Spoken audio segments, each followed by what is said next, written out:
Good morning friends. आज हम बात करेंगे सर्वाइकल स्पॉन्डिलोसिस के बारे में, जो बहुत ही कॉमन समस्या है। इसमें क्या होता है, एज के कुछ फैक्टर्स हैं, एज रिलेटेड, कोई पुरानी इंजरी या पुअर पोस्चर या हमारी जॉब की वजह से। नॉर्मली जो आईटी वर्कर्स होते हैं जिनका कंप्यूटर पर या गर्दन झुका के रखने का काम ज़्यादा रहता है, वो लोग इससे ज़्यादा अफेक्टेड होते हैं। तो आइए आज हम मिलते हैं हमारी पेशेंट से जिनको गर्दन में और हाथ में दर्द था। ये हमारे पास आई थी और इनको करीब 6 महीने से इनको दर्द था। अभी बता रही हैं कि मुझे हाथ से पूरे कंधे में और हाथ में दर्द जा रहा है। तो आइएगा अब हम देखते हैं इनका इलाज कैसे करेंगे। तो टिंगलिंग सेंसेशन इनके हाथ में होती है, झंझनाहट होती है, गर्दन में भारीपन होता है, गर्दन को घुमाने में दर्द होता है।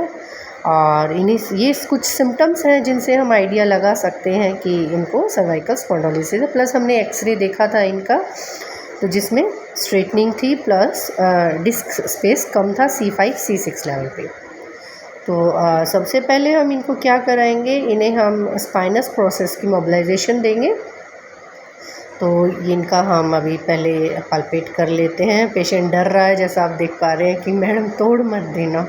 गर्दन को कंसोल करना पड़ता है पेशेंट को।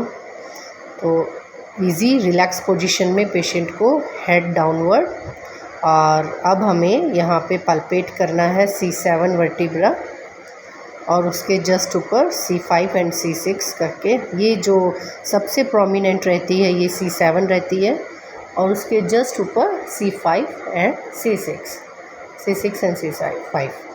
अब हम वर्टिब्रास के जो फैसेट जॉइंट हैं उनकी सुपीरियर इंफीरियरली या डायगनली हमें इनको ग्लाइड कराना है, मोबिलाइज कराना है, जिससे जो डिस्क स्पेस है वो थोड़ा बढ़ेगा और जो इम्पिंजमेंट है टिश्यू की वो रिलीज़ होगी।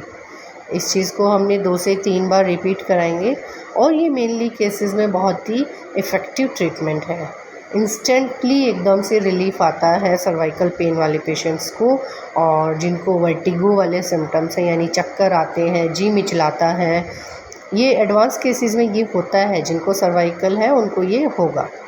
प्लस यहाँ इनको बहुत ज़्यादा टेंडरनेस है ट्रापेजियस के अपर फाइबर्स पर, और इधर हम इन्हें पल्पेट कर पा रहे हैं टेंडरनेस को, और इश्केमिक कंप्रेशन के साथ हम टेंडर पॉइंट रिलीज़ टेक्निक अपनाकर इनके रिलीज़ करेंगे।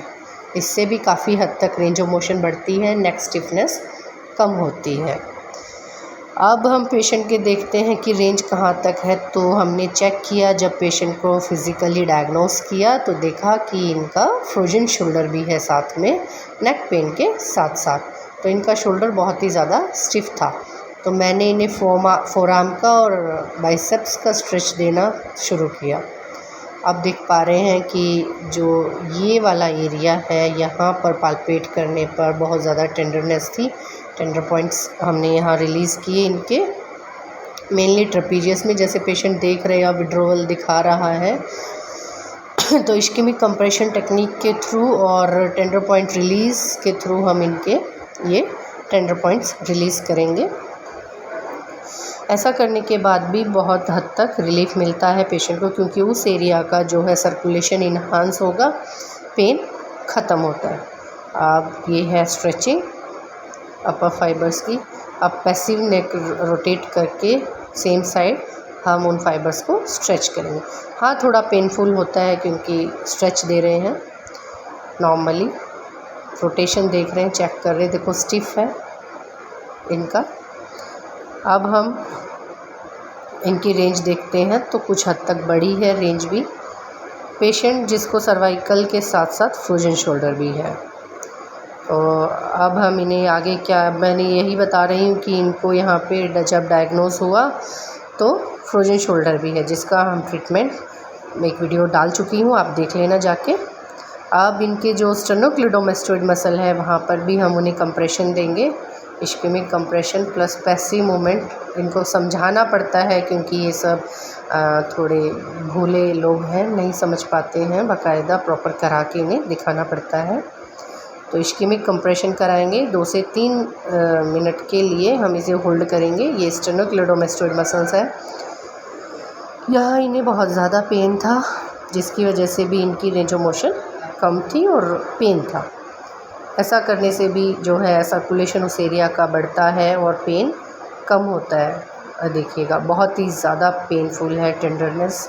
ये देखिए इनके अप्रीहेंशन से आप देख पा रहे हैं कि ये कितना ज़्यादा पेनफुल था। अब हम इन्हें आइसोमेट्रिक एक्सरसाइजेज सिखा रहे हैं जो नेक के लिए अच्छी होती हैं, जो बेसिकली मुझे लगता है सब लोग जानते हैं।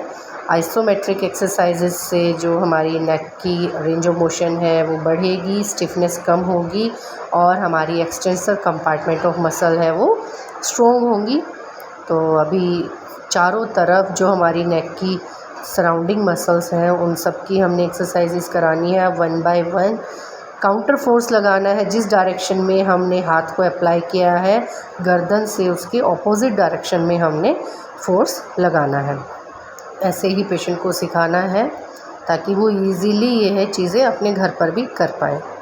जितना पेशेंट अच्छे से समझेगा उतना अच्छे से एक्सरसाइजेस कर पाएगा और डेफिनेटली इस कंडीशन में उनको रिलीफ आएगा। सामने की तरफ भी हाथ लगाकर नेक को पीछे की तरफ बैकवर्ड मूव कर, हाथ से पीछे फोर्स लगाना है और सर से आगे की तरफ फोर्स लगाना है। तो ऐसे एक काउंटर फोर्स क्रिएट करना है। सेम चीज़ हमें चिन के साथ डाउनवर्ड डायरेक्शन में फोर्स लगाना है हेड से, लेकिन अपने हाथ को स्टेबल रखना है। ये चीज़ें अच्छे से क्लियर करनी है पेशेंट को। नेक्स्ट है, जब ये सब चीज़ें हमारे पोस्चर की वजह से हमें आती हैं तो अब हम इन्हें पोस्चर के अलाइनमेंट की एक्सरसाइजेज बता रहे हैं। वॉल के साथ खड़ा करना है। हाँ, हाथ ये अभी नहीं कर पा रही थी, उठा नहीं पा रही थी। जस्ट हेड को, बैक को बिल्कुल वॉल के साथ लगाना है। अपनी एड़ियों को बिल्कुल टच करना है और चिन को हमें ऐसे टक करना है, चिन टक करके रखना है। बिकॉज़ मैक्सिमम जो हमारी एनाटॉमिकल पोजीशन चेंज होती है, जो हमारी स्ट्रक्चरल प्रॉब्लम्स हमें आती हैं वो हमारे बैड पोस्चर की वजह से आती हैं। तो हमें इस पोस्चर को करेक्ट करना है, पोस्चर को अलाइन करना है ताकि वो ये प्रॉब्लम हमें ना हो।